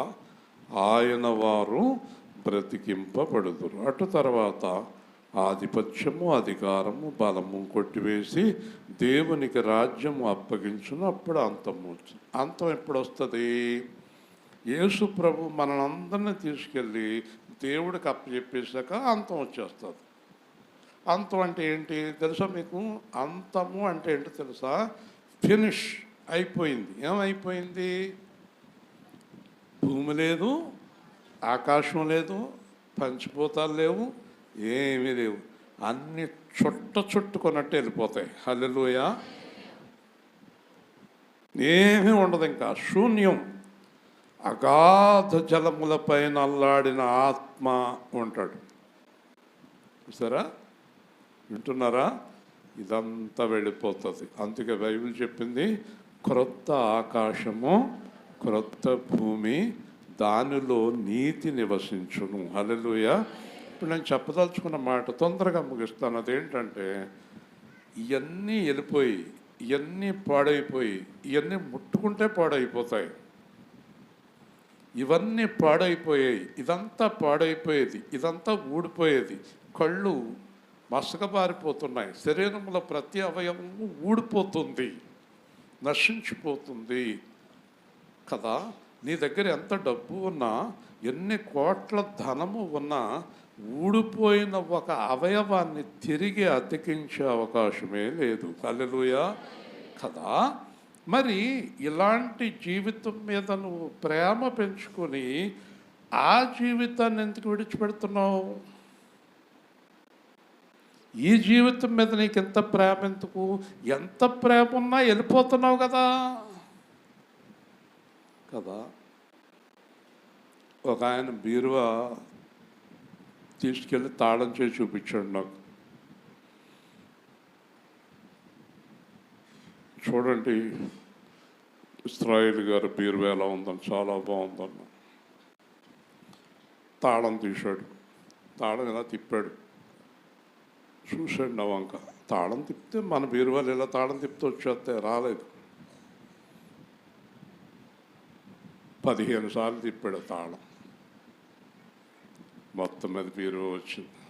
లోపల ఇంకో తాళం ఉంది, దాన్ని 30 సార్లు తిప్పాడు, వచ్చింది. లోపల ఇంకో తాళం ఉంది, దాన్ని తిప్పాడు, తీశాడు. దాంట్లో బీరువాలో ఏమీ లేదు. ఏంటి ఇందాక నుంచి నాకు ఈ బీరువా తాళాలు గోలేంటన్నాను. ఎంత సేఫ్టీగా నేను వస్తువులు దాస్తానో చూడండి అన్నాడు. చాలా జాగ్రత్తగా ఆ తాళాలన్నీ వేశాడు. తర్వాత కొన్నాళ్ళకి వాళ్ళ ఇంట్లో దొంగలు పడ్డారు, బీరువాలో ఉన్నాయన్నీ పట్టుకుపోయారు. తర్వాత నన్ను తీసుకెళ్ళాడు. నేను అన్నాను, ఇక్కడ 15, ఇక్కడ 30, అక్కడ 40 తాళాలు ఎలా తీసాడు అన్నాను. ఆడు అసలు తాళాలే తీయలేదని వెనకాల నుంచి కోసేసి పట్టుకుపోయాడు. కట్టర్తోటి, గ్యాస్ కట్టర్తోటి యోసేపు గారికి తెలుస్తుంది. మొత్తం వెనకాల అలా కట్ చేసేసాడు. ఆడికి తాళాలతో పనేంటి? నువ్వేం చేస్తావు? గడేసావా? వేసాను. తాళం వేసావా? వేసాను. గెడ తాళం ఆడికి ఎందుకు? ఆ గెడ వెనకాల ఉన్నదాన్నే కట్ చేసి మొత్తం గెడ తాళం అతనికి ఇచ్చేసి వచ్చేస్తాడు లోపలికి. నీ జాగ్రత్తలు తగలేయాలి. దేవుని స్తోత్రం. ఎంత జాగ్రత్త! నేను జాగ్రత్త చేసుకోవద్దు అంటలేదు, అంత జాగ్రత్త వద్దు. ప్రేమించొద్దు అంటలేదు, అంత ప్రేమ వద్దు. అంత పిచ్చి ఉండొద్దు. దేవుడు మందిరానికి మానేసి అంత పిచ్చ డబ్బు మీద, శరీరం మీద ఉండొద్దు. దేవుడినే బాధ పెట్టి అంత పిచ్చి నీ వ్యాపారం మీద, నీ పని మీద ఉండొద్దు. ఎందుకంటే నువ్వు జీవించేది చాలా స్వల్పకాలం. హల్లెలూయా. ఆ బీరువాలు, ఆ డబ్బులు, ఆ తాళాలు అన్నీ వదిలి వెళ్ళిపోవాలి. కొంతమంది కొన్నిసార్లు తాళం చేతులు పడేసుకుంటారు. వాళ్ళు ఇంకా తాళం చేతి దొరకలేదు, తాళాలు తీసి కూడా రాలేదు. ఏం చేస్తారు మీకు అందరికీ తెలుసు. ఒక గడ్డపార అట్టుకొచ్చి తాళం తలుపని బద్దలు కొట్టి మరీ లోపలికి వెళ్తారు, లేకపోతే బయట ఉండిపోతారా? కాబట్టి నేను ఎందుకు చెప్తున్నానంటే, విపరీతంగా లోకంలో ఉండేవాటిని ప్రేమించొద్దు. వీటన్నిటిని విడిచి వెళ్ళిపోతావు. అందుచేత దేవుడు ఏం చేస్తాడంటే, మనందరినీ తీసుకెళ్ళి యేసుక్రీస్తు దేవుడికి అప్పగించుతాడు. హల్లెలూయా. ఎంత ధన్యత! అదే యేసుక్రీస్తు తనను వెంబడించని వారిని పాతాళానికి అప్పగిస్తాడు. పాతాళానికి ఆయనే అప్పగిస్తాడు. యేసు ప్రభు స్పష్టంగా చెప్పాడు, పరలోకమునకు తీసుకెళ్ళేవాడు, పాతాళమునకు పంపువాడు ఆయనే. కాబట్టి ఇక్కడ ఎందుకనగా తన శత్రువులందరినీ తన పాదముల క్రింద ఉంచు వరకు ఆయన రాజ్య పరిపాలన చేయుచుండవలెను. గుర్తుపెట్టుకోండి, ప్రస్తుతానికి యేసు ప్రభు పరలోకంలో దేవుడు పక్కన కూర్చున్నాడు. ఆయన రాజ్యం చేస్తున్నాడు. తర్వాత మధ్యాకాశానికి వస్తాడు, 7 సంవత్సరాలు ఉంటాడు. కిందకు వస్తాడు, 1000 సంవత్సరాలు పరిపాలన చేస్తాడు. ఈ పరిపాలన అంతా అయిపోయే వరకు సాతాను ఉంటాడు, శత్రువులు ఉంటారు, అందరూ ఉంటారు. సాతాను అగాధంలో ముయ్యబడి ఉంటాడు. 1000 ఏళ్ళు అయిపోయాక మళ్ళీ పైకి వస్తాడు. వాడికి సంబంధించిన వాళ్ళందరూ మళ్ళీ పైకి వస్తారు. ఒక గొప్ప యుద్ధము జరుగుతుంది. ఇవన్నీ పూర్తయ్యేదాకా యేసు ప్రభు పరిపాలన కొనసాగుతూ ఉంటుంది. గుర్తుపెట్టుకోండి, యేసు ప్రభు పరిపాలిస్తూ ఉంటాడు. అసలు 1000 ఏళ్ళు భూమి మీదకి ఎందుకు రావాలి? ఎప్పుడూ చెప్పాను నేను చాలా చోట్ల, పెద్ద పెద్ద సభల్లో. యేసు ప్రభు 1000 ఏళ్ళ పరిపాలన గల కారణం ఏంటి? దేవుడు అన్నాడు యేసు ప్రభుతోటి, నువ్వు వెళ్ళి భూలోకంలో కష్టపడ్డావు, అవమానించబడ్డావు, సిలువేయబడ్డావు, చనిపోయావు, తిరిగి లేచావు. అంతేకాదు, నీ గురించి కొన్ని కోట్ల మంది చనిపోయారు. నీ గురించి, దేవుని స్తోత్రం, హతసాక్షులు అయిపోయారు, విరోధులైపోయారు, అవమానాలు పొందారు, చాలా అవమానాలు పొందారు. కాబట్టి మీకందరికీ ఒక సంతోషాన్ని కలగజేయటానికి, ఎక్కడ అవమానించబడ్డారో, ఎక్కడ సిలువేయబడ్డారో, ఎక్కడ మిమ్మల్ని కొట్టారు, తిట్టారు, ఉమ్ములు ఊశారో, అక్కడ వాళ్ళ మీద మీకు 1000 సంవత్సరాల అధికారం ఇస్తున్నాను అన్నాడు. హల్లెలూయా. కాబట్టి మనం అందరం 1000 ఏళ్ళు ఈ లోకంలో పరిపాలన చేస్తాం. దేవుడు మనల్ని సంతోష పెడతానికి 1000 ఏళ్ళ పరిపాలన ఇచ్చాడు. ఆ 1000 ఏళ్ళ దాకా సాతాన్ని కింద బంధించేసి ఉంచుతాడు. తర్వాత ఏమవుతుందంటే, 1000 ఏళ్ళ పరిపాలన అయిపోయిన తర్వాత గొప్ప యుద్ధం జరుగుతుంది. ఇక్కడ చూడండి, కడపట నశింప చేయబడు శత్రువు మరణము అపవాది అగ్నిగుండంలో వేయబడింది. మరణం ఎప్పుడు దాకా ఉంటుందంటే, 1000 ఏళ్ల పరిపాలన తర్వాత కూడా చాలా వరకు మరణం ఉంటుంది. మరణం అంటే పాపం. చాలా ఆశ్చర్యకరమైన విషయం ఇది. యేసు ప్రభు 1000 ఏళ్ల పరిపాలనలో చచ్చిపోయే వాళ్ళు ఉంటారు. 1000 పరిపాలన జరిగేటప్పుడు చనిపోయే వాళ్ళు ఉంటారు, చావని వారు ఉంటారు. 1000 పరిపాలనలో పరిపాలన చేసేవారు అందరూ కూడా యేసు ప్రభు పిల్లలు. పరిపాలన కింద ఉండేవారంతా కూడా చచ్చేవాళ్ళు కూడా ఉంటారు. హల్లెలూయా. కానీ పరిపాలన మందే, అధికారం మంద 1000 ఏళ్ళు. అది అయిపోయిన తర్వాత దేవుడు సమస్తమును క్రీస్తు పాదముల కింద లోబరిచి ఉంచును. సమస్తమును లోపరిచున్నదని చెప్పినప్పుడు సమస్తమును లోపరిచిన వాడు తప్ప సమస్తమును లోపరచబడి ఉన్నదనే సంగతి విషదమే. ఈ మాట చాలా జాగ్రత్తగా వినండి. చాలా కష్టపడ్డారు కదా చదవడానికి, ఎంత లోతైన విషయమో ఇది. అదేంటో తెలుసా? యేసుక్రీస్తుకి లోబడని వారు ఒకే ఒక్కడున్నాడు. మిగతా వాళ్ళంతా యేసుక్రీస్తుకి లోబడవలసిందే. యేసుక్రీస్తుకి లోబడని ఆయన ఒక్కడే ఉన్నాడు. ఎవరో తెలుసు కదా? దేవుడు ఒక్కడే. హల్లెలూయా. ఇప్పుడు చూడండి, భూమి ఆకాశాలు సమస్త సృష్టిని చేసింది ఎవరు? దేవుడు. దేవుడు ఆకాశ మహాకాశాలు దాటి ఉంటాడు. యేసుక్రీస్తుకి దేవుడు ఏం చేశాడంటే, దేవుడు తప్ప, జాగ్రత్తగా వినండి, దేవుడు తప్ప సమస్తం మీద యేసే అధికారి. గట్టిగా దేవుని స్తోత్రం. హల్లెలూయా. యేసే సర్వాధికారి. వెళ్ళిపోయే ముందు ఒక విషయాన్ని చెప్పి పంపిస్తాను. నువ్వు నేను ప్రార్థించే యేసు, నువ్వు నేను ఆరాధించే యేసు, నువ్వు నేను యేసు అంటున్నామే, ఆ యేసే ఈరోజు సమస్త ప్రపంచాల మీద సర్వాధికారి. యేసు ప్రభు ఏం చెప్పాడు మత్తయి 28లో? పరలోకమందు భూమి అందు నాకు సర్వాధికారం. ఇప్పుడు చెప్పండి, నీ జీవితంలో యేసు ప్రభు ఏం చేయలేడు? చెప్పాలి. ఏం చేయలేడు?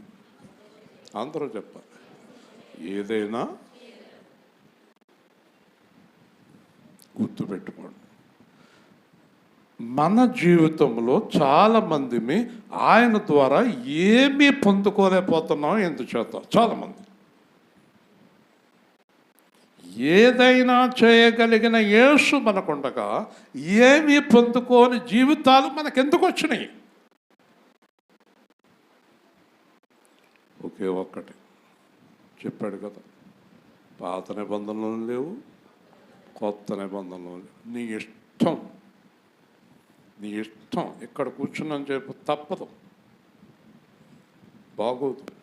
కూర్చుంటావు, వాక్యం వింటావు, కానుకలు ఇస్తావు, అన్ని కార్యక్రమాల్లోనే పాల్గొంటావు, కానీ నీ ఇష్టమే కొనసాగించుకుంటావు. నీ ఇష్టమే కొనసాగించుకుంటావు. అందుకే నీ జీవితంలో యేసు ఎప్పుడు ఏ కార్యము చేయటానికి ఇష్టపడటం. దేవుని స్తోత్రం. యేసు ప్రభు ఏం ప్రార్థన చేశాడు? నా ఇష్టము కాదు, నీ ఇష్టము. ఇప్పుడు అర్థమైంది మీకు? ఇప్పుడు ఇంత సర్వాధికారిని మన చేతిలో పెట్టుకుని మనం అడుక్కుంటున్నామేంటి? ఎవరైనా ఒక బాగా ధనవంతుడు కొడుకు ఏలుపూర్లో ఎక్కడక్కడికి వెళ్ళి కథ నాకు డబ్బులు ఇవ్వండి అని అడుక్కుంటే ఏమంటారు మీరు? ఇదేంట్రా బాబు, మీ నాన్న అంత డబ్బున్నోడు అడుక్కుంటున్నాంటరా అంటారా? అంటారా? మరి నా తండ్రి అంత ఐశ్వర్యవంతుడు, మరి నేను అడుక్కుంటామేంటి? ఒక్కసారి ప్రశ్నించుకోండి. పంపించేస్తాను 5 నిమిషాల్లో. నేను ఎందుకు నా జీవితం, నా కూతురు, నా మొగుడు, నేను, నా పిల్లలు ఎందుకు ఇలా ఉంటున్నామంటే? ఇదేం బాధ నాకు? నా ఇంట్లో సమాధానం లేదేంటి? నా కొడుకు అక్కడ ఉంటాడు, నా కోళ్ళు ఎక్కడ ఉంటాడు, నా జీవితం, నా భర్త అక్కడ, నేను ఇక్కడ. ఏంటి బతుకు? మా నాన్న ఏంటి? ఆ తాగుడేంటి? ఆ వ్యభిచారాలు ఏంటి? ఆ దరిద్రం ఏంటి? అసలు నేను అనుకున్నది అవ్వదేంటి? అసలు నాకు ఆదాయం రాదేంటి? ఎప్పుడు అందరి దగ్గర చేయి చాపటం ఏంటి? నేను ఎందుకు ఇలా జీవిస్తున్నాను నేను? పైగా ఇక్కడ ఫలము ఫలించువారు అంటాడు. ఎండిపోయిన బతుకులు ఎందుకు వచ్చినాయి? ఈరోజు ఒక గంభీరమైన విషయం మీకు చెప్తున్నా, ఆలోచించుకోండి. ఇక్కడ లోబడుట అనేది రాయబడి ఉంది. యేసు దేవునికి లోబడ్డాడు కనుక సర్వాధికారి అయ్యాడు. హల్లెలూయా. మనము ఎవ్వరికీ లోబడటం లేదు. నా ఇష్టాన్ని నేను కొనసాగేది. ఇక్కడ వాక్యం చెప్తానా, ఇంటికి వెళ్ళిపోతానా, మళ్ళీ నా ఇష్టం. ఇక్కడ వాక్యం వింటారా, ఇంటికి పోతారా, మళ్ళీ మీ ఇష్టం. ఇలా జీవించినంతకాలం మీకు ఆశీర్వాదం ఎలా దొరుకుతుంది? నాకు ఆశీర్వాదం ఎలా దొరుకుతుంది? ఒక్కసారి ఆలోచించండి. ఎంత అధికారం గల దేవుడు నాతో ఉండగా నాకెన్ని అవమానాలు ఎందుకు, నా బ్రతుకెలాగ ఎందుకు అయిపోయిందని ఆలోచించావా? పాట పాడతావు, ఆలోచించావా ఓసారి ఆలోచించావా. పాటలకు లోటేమీ లేదు. ఆలోచించావా? నా హృదయానికి సమాధానం ఎందుకు లేదు? ఈరోజు ఆలోచించు. ఒక్కటే కారణం, నువ్వు దేవుడు చెప్పినట్టు జీవించటం లేదు.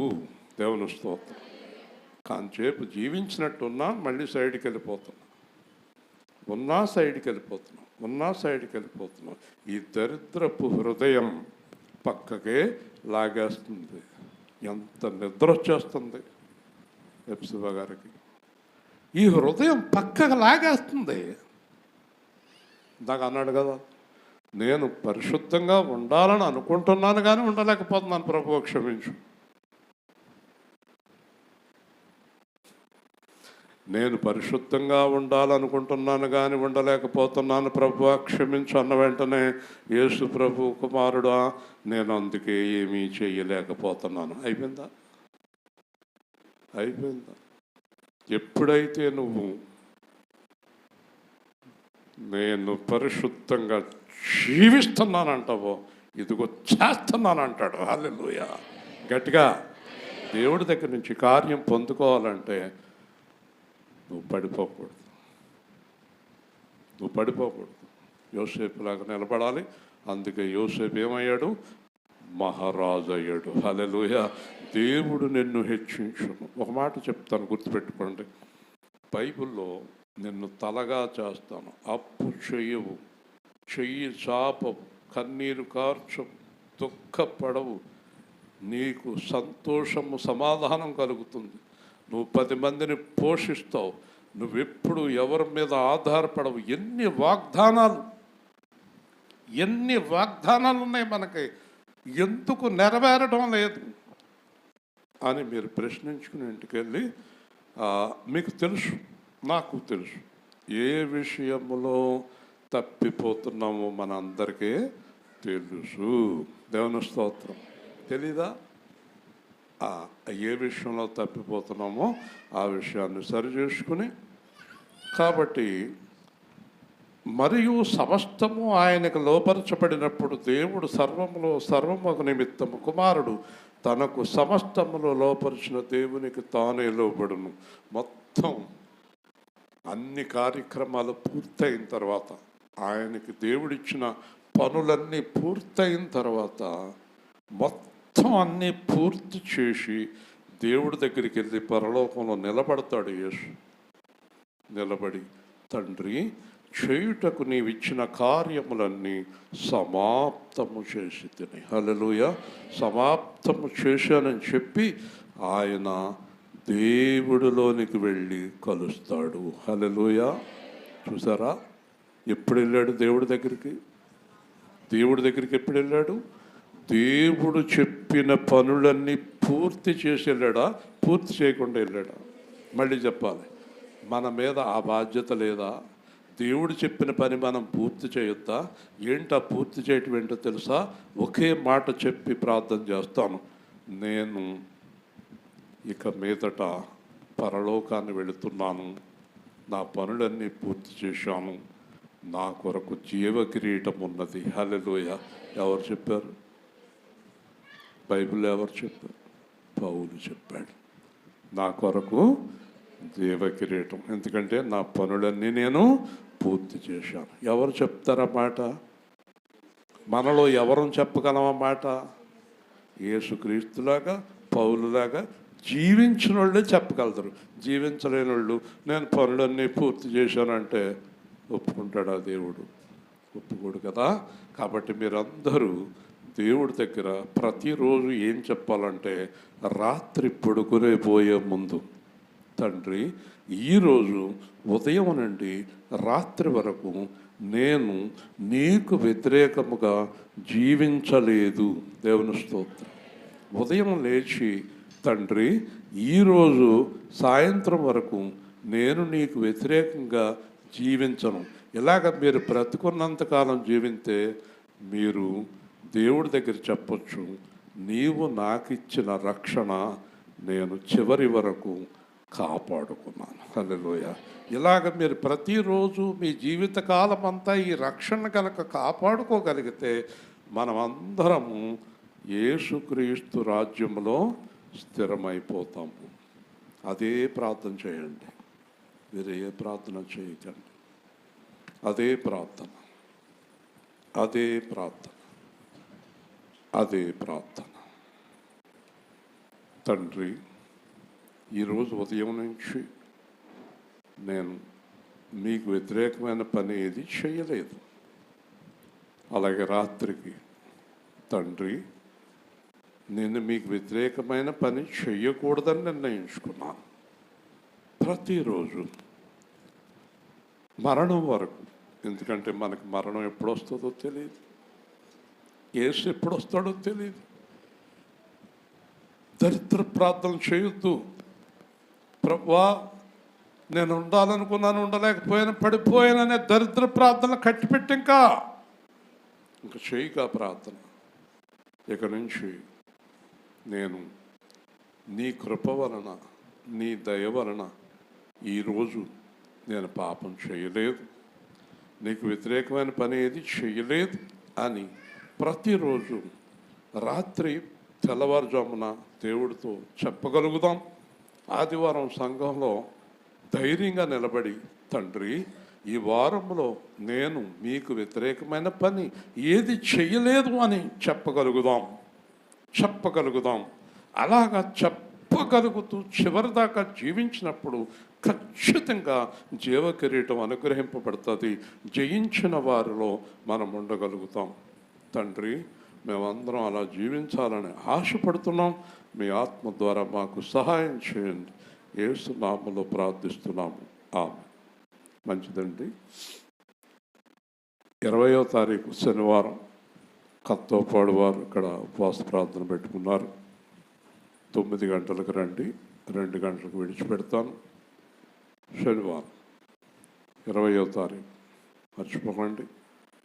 కానుక సమర్పణ చేసుకుని ప్రార్థన ఆశీర్వాదాలతో వెళ్తాం తొందరగా.